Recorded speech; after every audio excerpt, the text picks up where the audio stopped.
Hello guys! Hello Leo! Welcome dito sa aking channel, Kapalaran 888. Welcome guys! Alamin natin, ano bang messages, ano bang vibration, energy, gabay para sa lahat ng Leo. General reading.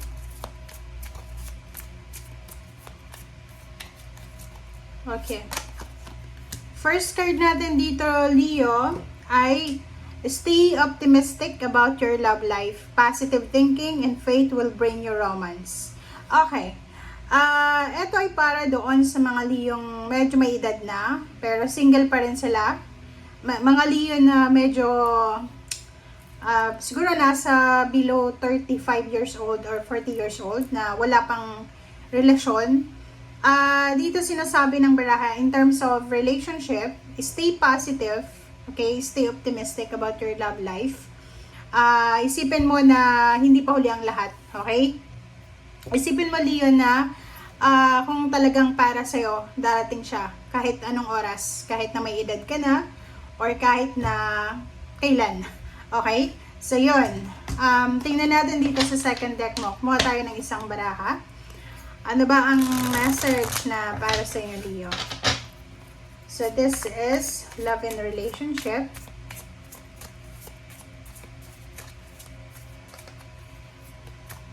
Okay. Queen of Mirrors, the Bitch. Wow. Nakakaloka. So, mag-iingat ka dito, Leo, kasi pwedeng babae to. Pwedeng ikaw yan. Pwedeng ibang tao yan. Pero yung Queen of Mirrors na to, sinasabi ng barahan na in terms of relationship, sinasabi dito ng barahan na minsan, yung iba sa inyo, hindi naman kailangan talaga ng relationship. Okay? Hindi kailangan ng relationship kasi mabubuhay kayo ng kayo-kayo lang. Diba? Parang gano'n. So, yun. Yung message natin dito, guys, is in general siya, ha? Pwedeng makaresonate ito sa maraming tao. Pwedeng ito sa iba, ito sa iba. So, hindi naman siya magkakarugtong. Depende kung yung baraha ay resonated sa bawat isa. Etong dalawa, hindi siya resonated. Okay, Leo. First two cards tayo. First two cards is 10 of Wands and then 6 of Cups. Okay. So, kung makikita mo dito, Leo, atong two cards na to, yung isa dito is 6 of Cups. Posibleng meron kang karelasyon dati. Posibleng, okay, sabihin na natin, etong Leong ito, itong barahan to is related dito. Like, for example, medyo may edad ka na, matandang binata, matandang dalaga, or hindi natin pwedeng sabihin matanda, nagkakaedad na. Okay? Pero wala pang relationship. Siguro dati may relationship ka. Pero dahil sa obligasyon mo sa pamilya, 'di ba? Dahil sa inuna mo yung obligasyon mo, dahil inuna mo yung pagmamahal mo sa pamilya, etong 10 of Wands na to, ito yung focus mo dati. Maybe 10 years ago, 8 years ago, may nanligaw sa'yo or may nilagawan ka, pero hindi mo tinuloy kasi nga, marami kang obligation, family. Dito naman sa 6 of Cups, sinasabi ng baraha yun. May possibilities dito na yung ex mo or yung taong naging part ng buhay mo intimately ay posibleng bumalik sa'yo.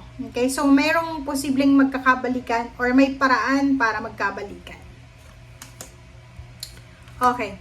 Next two cards natin is 4 of Cups. And then, 6 of Swords. So, yun. So, related din siya dito.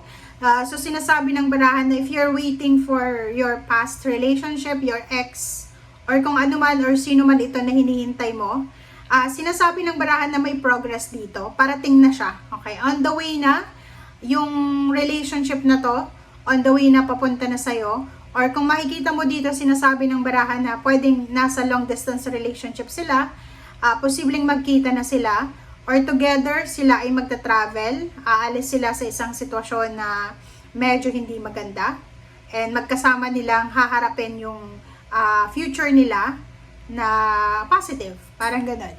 Okay? So yun, tingnan natin dito sa iba pang baraha. Okay, so dito sinasabi ng baraha sa'yo, this one is Page of Swords.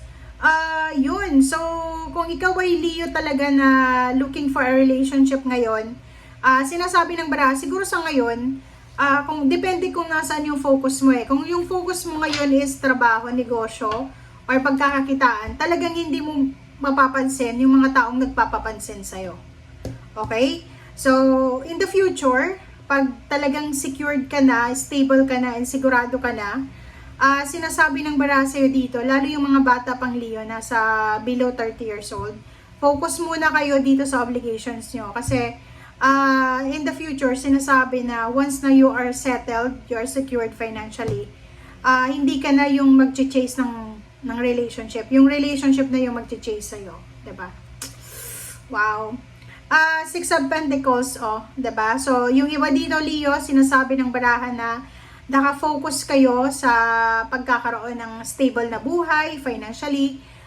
Nakikita ko sa'yo dito na if you're in a relationship with Leo, may asawa ka, Leo, may asawa ka, or ano man, partner, live-in partner, girlfriend, boyfriend, nakikita natin na magkakaroon ng balance yung financial niyo together. Okay? So, depende yan kung ano yung source of income yung dalawa.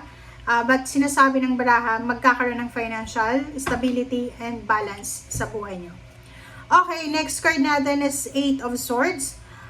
Yung iba naman na Leo dito ay parang stagnant yung situation nila. They're married, pero they're unhappy. They're not contented. Discontented to eh. Bored na bored siya sa relationship niya. Okay? Next card naman is Ace of Cups. So, yung iba naman na Leo dito, sobrang masaya. Sobrang umaapo yung cups niya. So, wala na siyang hihingin pang iba, kundi tuloy lang yung kaligayahan niya. She is contented or he is contented. Three of Pentacles. Wow. So, nakikita natin dito guys yung posibleng relationship sa business. Like for example, mag-asawa to, kung ano man ang binibusiness yung dalawa, nakikita natin na improving. So, sinasabi ng barahan na yung partnership ng mag-asawang ito, kung nagbe-business sila, or friends, or kung ano man tong relationship na meron ka in terms of money, sobrang magdadala to sa'yo ng balance and stability. Yung iba din sa inyo dito ay posibleng makatagpo ng isang tao, lalo na sa loob ng company, sa loob ng trabaho, sa loob ng pinagtatrabahuan mo or business. And yung taong itong matatagpuan mo ay posible siyang water sign, Pisces, Scorpion, Cancer. And siya ay magiging parte ng buhay mo. And siya yung parang, since you're fire sign Leo, yung water sign na to, siya yung magiging water sign sa buhay mo. Siya yung kakalma sa buhay mo. Kasi yung pag fire sign ka, masyadong hot, fiery. So yung water sign na to, siya yung magbibigay kalma sa'yo in times of, like for example, palagi kang mainit yung ulo or palagi kang stress. Okay? Thank you guys for watching and see you again. Bye!